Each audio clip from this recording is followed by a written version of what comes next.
Elbasani u bë mikpritës si një mbrëmje të veçantë kulturore me galana operetës rumune, e cila u mbajt në skenën e teatrit Skampa. Aktiviteti solli për publikun elegancën dhe traditën e operetës europiane, duke krijuar një atmosferë festive dhe artistike. Në këtë koncert interpretuan artistë të njohur nga Teatri Kombëtar i Operetës dhe Muzikalit, Bukuresht, të cilët së bashku me këngëtaren me origjinë arumune Eli Fara.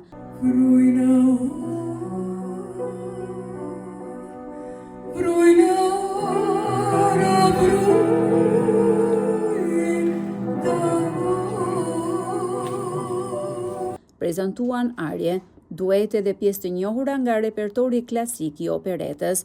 Gala u vlerësua si një moment i rëndësishëm bashkëpunimi kulturor mes Shqipërisë dhe Rumanisë, duke forcuar lidhjet artistike dhe duke ofruar një përvojë të veçantë për artëdashësit elbasanas. Publiku e priti me interes dhe duar trokitje këtë mbrëmje muzikore, e cila pasëroi kalendarin kulturor të qytetit. Ne bukurojmë să fim în această seară. Jemi shumë të gëzuar që jemi në Elbasan dhe kjo u pa nga pritja e ngrohtë që u bë artistëve tanë. Për këtë falenderoj pjesëmarrësit, drejtuesit e teatrit Skampa. Jemi të lutur që takohemi me komunitetin arumun të Elbasanit dhe mund të them që ky bashkëpunim është në gjenezë të bashkëpunimit midis dy kombeve.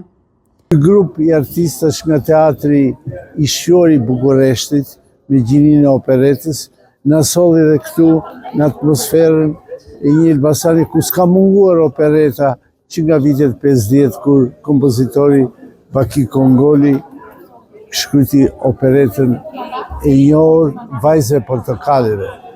Përfaqësoj dhe me këtë lloj arti që do dëshironin ta kishim edhe në Elbasan si një teatr krahas komedisë, krahas dramës, edhe të operetës. Absolutisht.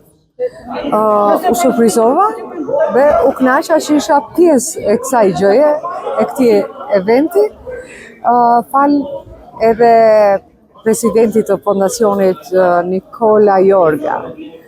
Është një komunitet shumë i madh.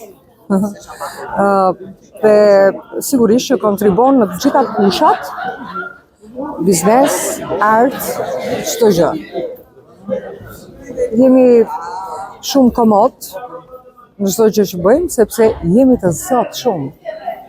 Atë që bën kultura, u thash dhe herë sa nuk e bën as politika, as diplomacia asgjë.